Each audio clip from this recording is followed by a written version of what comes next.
Olá, bem-vindos de volta, Volpe aqui, e hoje a gente segue discutindo rotação imprópria e algumas aplicações da simetria molecular. Boa aula! Muito bem, continuando então, a gente vai discutir um elemento que é o eixo de rotação imprópria, que é uma operação combinada. Então um pouquinho mais de atenção nessa parte, mas você já está acostumado tanto com as operações envolvendo eixos, quanto aquelas envolvendo planos. Então a gente já tem uma noção para analisar isso, mas cuidado com esse eixo de rotação imprópria, ok? O que é esse eixo? Ele é chamado de S, então N é a ordem, você já sabe, aqui eu tenho um SN, e é uma operação que ocorre em duas etapas. Veja só que eu tenho que seguir essa sequência, não posso mudar isso, certo? Isso pode ter consequências distintas. Então, eu tenho uma rotação de um eixo CN, seguida de uma reflexão através de um plano perpendicular ao eixo de rotação. Significa que é um plano σh. Então, a operação SN nada mais é do que um CN seguido de um σh. No entanto, veja só, nem o eixo de rotação nem o plano especular precisam ser elementos de simetria da sua estrutura, mas a combinação resulta em um eixo impróprio, e aí leva a uma configuração indistinguível da inicial. O exemplo mais simples que eu poderia começar é o S1. Eu tenho uma rotação de 2π, ou 360 graus, então eu tenho essa rotação feita aqui num primeiro momento, e depois a reflexão no plano perpendicular a esse eixo C1, na verdade. Eu tenho um eixo C1 e um plano σh, que me permitiu gerar a situação indistinguível da inicial. Aqui não necessariamente essas estruturas representam de fato a situação indistinguível, mas elas representam simplesmente a sequência de operações para um eixo S. Como nesse caso, eu tenho aqui uma rotação C2 e na sequência uma reflexão segundo um plano σh, certo? Então, o que acontece em termos desse resultado? Eu percebo que esse resultado nada mais é do que uma inversão de coordenadas, né? Então eu posso assumir, por exemplo, que o eixo S2, segundo essa operação de rotoreflexão, então S2, ela é equivalente ao centro de inversão, justamente. Aqui é mais interessante quando a gente analisa o passo a passo. No entanto, eu estou mostrando uma figura já pronta e a gente tenta se convencer disso.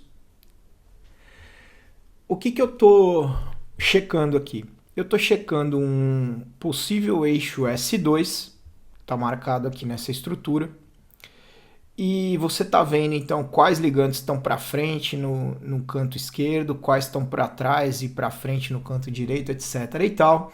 E o que eu vou tentar fazer? Vou tentar fazer as duas operações, tanto a rotação quanto a reflexão perpendicular, para ver se eu chego no resultado de S2.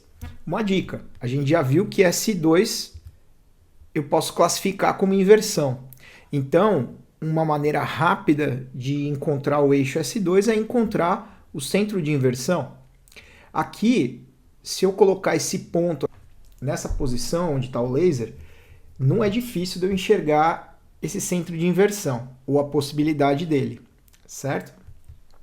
Uma outra situação que você pode fazer no papel é enumerar aqui seus ligantes. Então você tem flúor 1 e 2, cloro 1 e 2, bromo 1 e 2, para você saber onde é que eles foram parar de acordo com as operações que você vai executando. Isso também é útil. Bom, num primeiro momento eu rodei C2, já que é um eixo S2, é uma rotoreflexão, uma operação combinada. Eu rodo C2, então, por exemplo, fixa o olho em um ligante. Vai acontecer o mesmo para todo o resto da estrutura, certo? Então, por exemplo, eu quero fixar nesse bromo aqui. Se eu rodar C2, segundo esse eixo que está demarcado aqui, eu vou rodar e vou levar ele lá para o outro lado, certo? No mesmo plano, certo? Então é isso que aconteceu aqui, ó, como resultado de C2.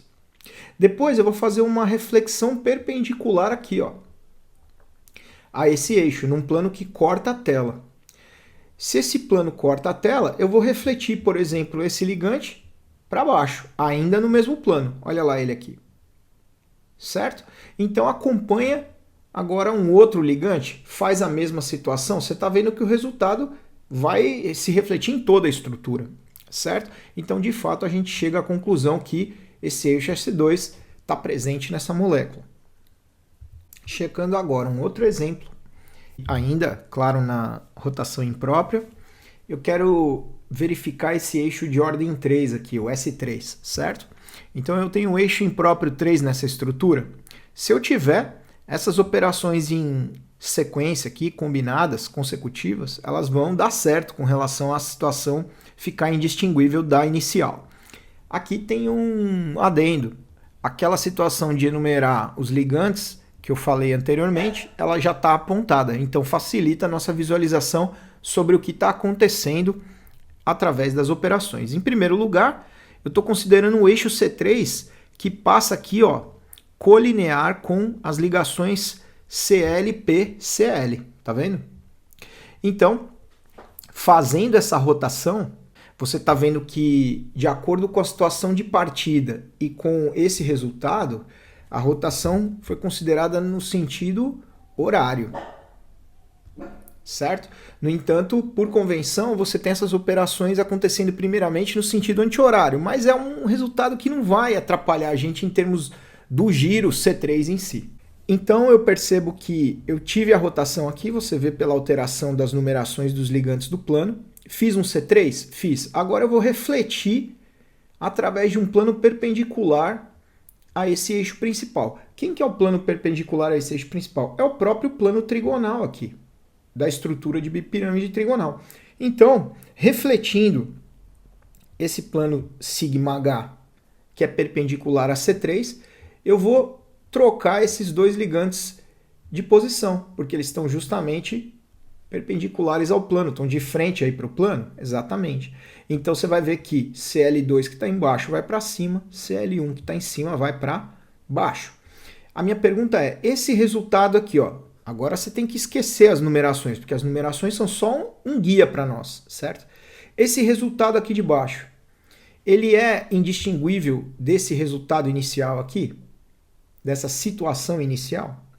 Ele é. Então, eu percebo que S3 é um elemento de simetria válido para essa estrutura. Ele é observável. Muito bem. Seguindo para um outro exemplo, agora o tetracloreto de titânio. A gente tem uma estrutura aqui, obviamente tetraédrica, e eu estou tentando observar e validar esse eixo S4 de rotação imprópria. Eu estou colocando ele aqui sob uma certa orientação e eu quero saber se isso é válido, ou seja, se a operação combinada aqui, que representa o S4, ela leva a uma situação indistinguível da inicial.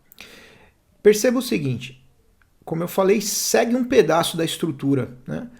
Eu vou pegar esse trecho aqui, ó, entre Cl1, titânio e Cl4, que está no plano da tela, e vou seguir essa parte da molécula. Eu vou realizar um C4, se eu vou fazer um giro de 90 graus aqui, provavelmente eles estão no plano da tela e vão ficar perpendiculares agora, veja só. Ou seja, eu rodei aqui, ó, o cloreto 1 veio para frente da tela, a gente está vendo ele aqui na nossa frente, e o 4 foi lá para trás. Aqueles que estavam fora do plano da tela, com essa rotação, ó, agora estão no plano da tela. Isso aqui corresponde a um C4. Somente o C4 eu percebo que não é elemento de simetria dessa estrutura, porque esse resultado intermediário aqui não é indistinguível desse aqui. Certo? Agora eu preciso refletir segundo o σH, perpendicular ao eixo C4, para corresponder ao eixo de rotação imprópria. Quando eu faço essa reflexão, a reflexão é uma operação também tranquila da gente fazer, eu tenho esse resultado final. Quem estava no plano permanece no plano, mas reflete aqui para o outro lado. Você tem Cl2, titânio, Cl3. E quem estava nesse plano aqui, ó, perpendicular ao da tela, só reflete para o outro lado, também sem mudar de plano. Cl1, titânio, Cl4. Esse resultado final aqui, ele é indistinguível do inicial, em termos das ligações e das posições? É, então S4 pertence a essa estrutura. Próximo exemplo é o propadieno. Eu peguei essa molécula por uma razão específica, você já vai ver. Aqui eu estou considerando um eixo S, então você me diga qual é. Se eu estou vendo um eixo de rotação aqui de ordem 4, C4, provavelmente o eixo que eu estou procurando aqui impróprio é o S4. Então, as operações rotação e reflexão σH foram feitas e parece que eu levo, sim, a um resultado indistinguível da inicial. Perfeito. Agora, olha o propadieno numa outra perspectiva, ou seja, através de uma outra figura de um livro. Certo? Tirei de um livro essa figura. Perceba como as figuras, as imagens que você acessa, elas podem te ajudar ou não, certo? Aqui você tem uma imagem que está com a perspectiva bastante prejudicada, principalmente com relação à observação desses eixos C2 aqui, ó, e da definição desse sigma que ficou marcado então como diedral, certo? Ele corta o ângulo formado entre esses eixos C2 perpendiculares, certo? Agora perceba como que está difícil da gente analisar direitinho quais são as posições no espaço através dessa figura. Então, tenta fazer o desenho do propadieno e localizar esses elementos de simetria, inclusive você tem outro sigma diedral apontado aqui, ok? Muito bem, aqui eu escolhi mostrar um grupo de alta simetria, a gente ainda não falou de grupos pontuais, mas a simetria tetraédrica, ou uma estrutura que é classificada no grupo de simetria TD, ela é considerada de alta simetria, certo? Então, como você tem uma estrutura muito regular, você provavelmente vai observar muitos elementos de simetria numa estrutura pertencente a esse grupo. Esse é exatamente o caso. Então, eu quero que vocês percebam aqui a possibilidade de eixos de diferentes ordens em diferentes posições. Vocês vão poder pausar para investigar isso. Eu não vou gastar muito tempo aqui. Então, agora que você viu eixos e planos, você pode tentar procurar por eixos de rotação imprópria, que era essa a intenção dentro da simetria TD. Então procure aí algum eixo S de acordo com essas imagens que a gente mostrou. Aqui eu estou mostrando só algumas relações que existem também para eixos de rotação simples, mas com relação ao eixo S, que quando eu faço n vezes a operação Sn e n for par, eu tenho o resultado como sendo a identidade. E quando eu faço n vezes a operação Sn e n for ímpar, eu tenho como resultado, veja lá, o sigma h. Como eu digo, se eu operar, por exemplo, 3 vezes um eixo S3, eu tenho como resultado uma simples reflexão perpendicular ao eixo principal. Isso nos ajuda a ganhar tempo nessas observações. E aqui eu estou mostrando a correlação entre as simbologias para a simetria, que são de Schoenflies e Hermann Mauguin. Caso você consulte uma determinada referência, você pode se deparar com uma ou com outra ou com ambas. A gente está usando a que está apontada por S aqui, que é Schoenflies, ok? A simbologia S, ela está associada à simetria pontual, que é exatamente do jeito que a gente está tratando até agora, certo? Nessas duas colunas, por exemplo, você vai ver que a simbologia Hermann Mauguin, ela tem, obviamente, símbolos diferentes e ela vai aparecer principalmente para a parte de cristais, para a simetria espacial. Aqui a gente vai falar um pouquinho sobre algumas aplicações. Eu estou colocando a atividade óptica e o desvio do plano da luz polarizada. E a gente está percebendo aqui, ó, que a molécula que apresenta o eixo Sn não pode ser oticamente ativa, ou seja, não vai desviar o plano dessa luz. Caso não apresente o eixo Sn, pode ser oticamente ativa. Então, o critério aqui, ó, eu tenho que S1, a gente viu que é igual somente a uma reflexão, porque o eixo C1 é um giro total de 360 graus, e o S2 é equivalente à operação de inversão. Então, rapidamente, se eu identifico essas situações, eu já percebo que provavelmente a molécula não deve ser oticamente ativa. Eu estou com um exemplo para vocês trabalharem aqui.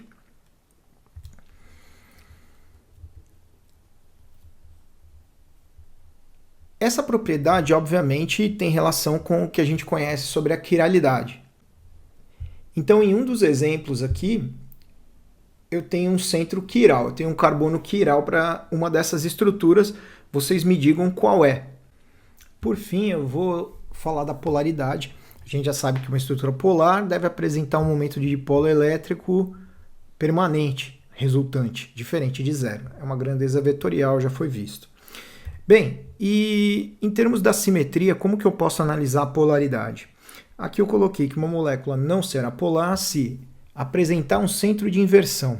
Você percebeu que moléculas bastante simétricas apresentam centro de inversão ou tendem a apresentar centro de inversão.